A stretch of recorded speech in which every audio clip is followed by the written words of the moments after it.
It's still October 10th. Oh, it's still October 10th. Linda is still sitting with me.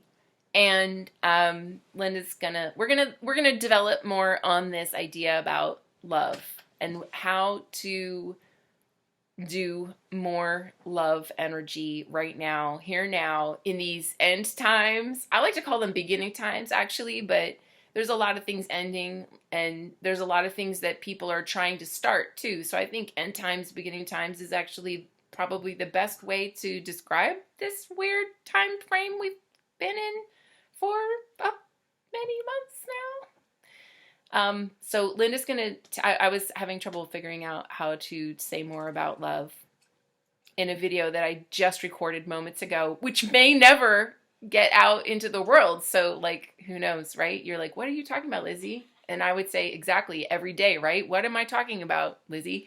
Anyhow, Linda wants to tell a story. She's off camera, and that's cool, because you know what? If I could do this without being on camera, I would do it.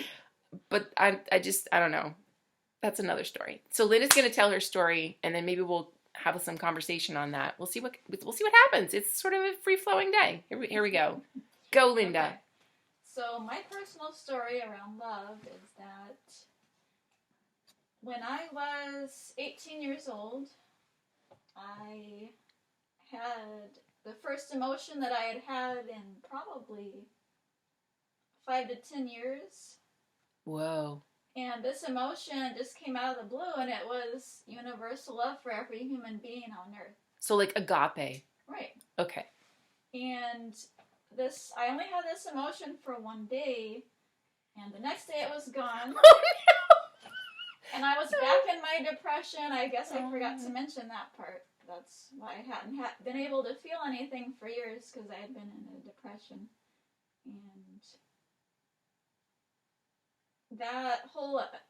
that feeling, I knew that it couldn't have come from somewhere inside of myself, because I hadn't had, any feelings for years. So I thought, well, this must have come from someplace outside of myself. And that's how I got interested in God and spirituality. And that's what set me on this whole, course for the last 20 years of my life. Wow. Trying to figure out what that experience meant for me. Where did it originate from? Why did I have that experience? And that's the only time in your life you've ever felt that? Right. And it was for how long? 24 hours? Yeah, about a day. Wow. So, but can you remember, like, do you have like a body energy memory of that? Can you like pull it up and be like, that's what it felt like? To some degree, yeah. So do you ever do that? No. No? I don't know. Why? Why don't you pull that up? I think it's like putting on a pair of socks you haven't worn in a long time or something. You're like, oh, I remember how this feels. Right. I don't know. I think after it went away, I was kind of, I had hope. I had some type of healing happen, but I was still in my old programs, in my old emotional ways of being. And it wasn't until recently that I figured out what that whole experience meant and how to utilize it in my life. And what I figured out is that this unconditional love that I felt for everybody else, and all this time I thought, well, how can I use this to serve others? How can I use this to help other people? But what I didn't understand is that love was meant for me. You were the one who needed it. Right. And immediately you wanted to give it away. Right. Which, of course, you can give it away all day and you still have it. Right. So that's my thing about love, is that what I've learned about love is that you can't give love to others unless you have it for yourself first. That is true. And you are leading me to a bridge point, which is how many people can can relate to this. You feel like shit. You feel like shit. You just, for whatever reason, like you're, I don't know, like you're hurting, you know, your back hurts, or you stubbed your toe, or you don't have enough money this month, and so you're judging yourself because you had to spend $90 on your license plate tabs. I mean, like something random happens, you're like, oh, like I never have enough money. So you like you demode yourself, you know, you demerit yourself. And then you just get feeling shitty, right? But then you have to go to the grocery store or something. Like for me, I'm a hermit, y'all. Linda came to my house, right? She may not be on camera, but I'm the hermit. I really am. But a lot of people have no idea. Like the people who live in my town and see me all around, they probably don't even know I make these videos. I mean, a few of them. Sorry, I'm not trying to diss. If you live in my town and you know who I am, thank you for watching my videos. But this is going to shock you, maybe. I'm a hermit and I don't like going out. But when I go out, I like put this like armor on. And I've been doing this for years. I call it the armor of God because it sounds really badass and sexy. I don't know what the armor of God actually looks like. It's probably not sexy. But I like psych myself up, and then I go out in the world because I have to. Dude, you have to get gas for your car. I mean, you could drive around by yourself and never have another person in the car and be like your hermit in your car, but you still have to have gas. Then you got to go to the grocery store, which I hate. And I go to the farmer's market, and I love the farmer's market. I used to be a farmer, blah, blah, blah. I want to support them. And I go to the farmer's market, and it's all I can do to get through it without having an anxiety attack. See, now, like, you are looking at this, and you're like, no, Lizzie doesn't have anxiety. Yes, I do.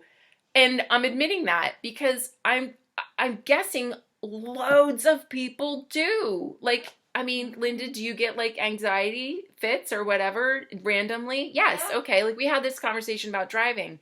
So here's the thing. You see me out in the world and I'm like always happy and on and laughing and giving it just sunshine pouring out of me. And I'm kind of saying that in like a facetious way, except I have learned to do this because I'm like, all right, Lizzie, you got to go buy food because you got to eat, right? You're going out in that world. And even if you would rather be at home, you have an opportunity. You have an opportunity to make someone's day, to lift someone's energy, to lift someone's spirits, to give them an experience that just brought them up even a micro bit. You can do that. And because I'm an overachiever, I listen to my own pep talk and I'm like, yeah, I can do that. I don't want to. I want to stay home, but because I know I can, then I go out in the world. And some days are easier than others for me to psych myself up for that.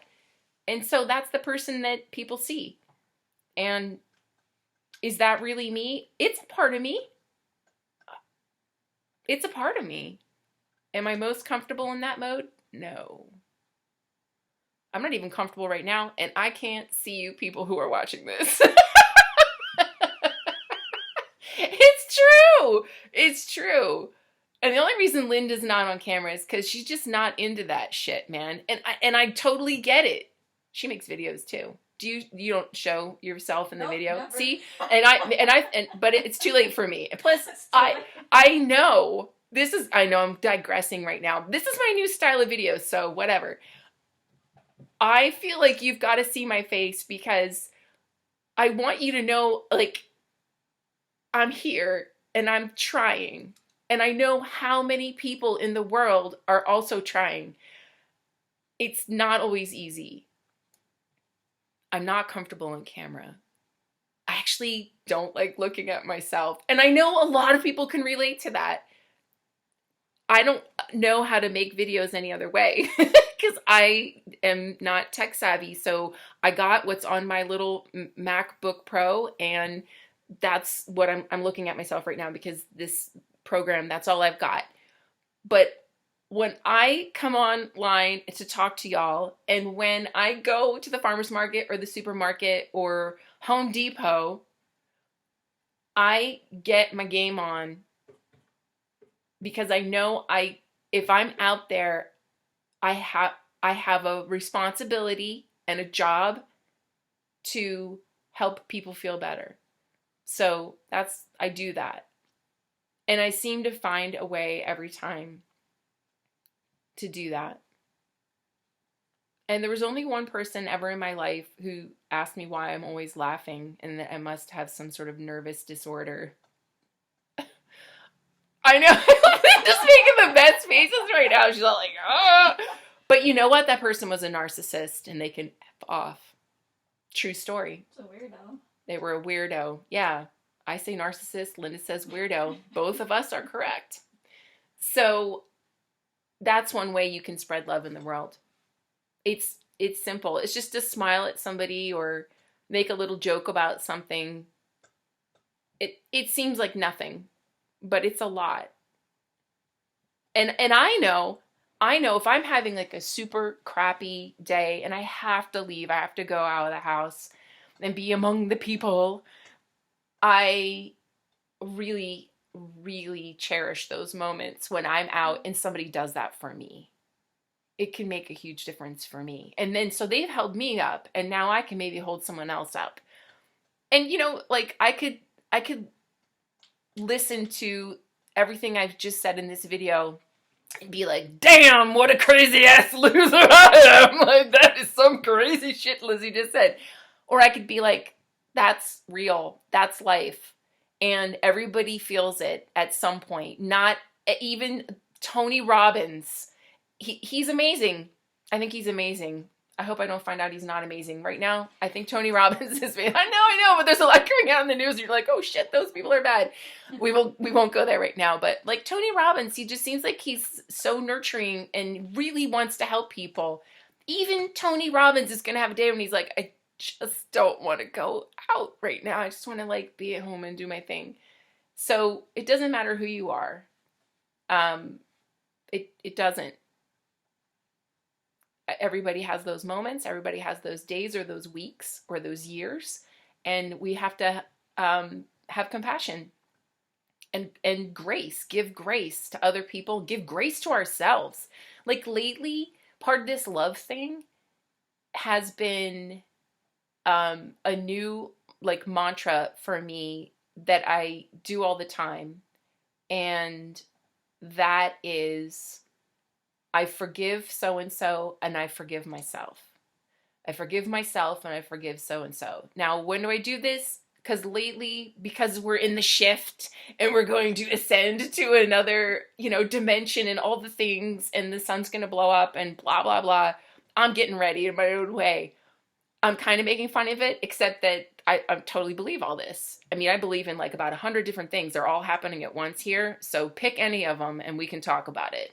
But I know that I got to clean up my past and clean up my integrity, because I want to go to a place that's even better than Earth. And when I'm talking about that, I mean like a place where it's all service to others and that's easy for people. So I want it to be easy for me. I want to be one of those people.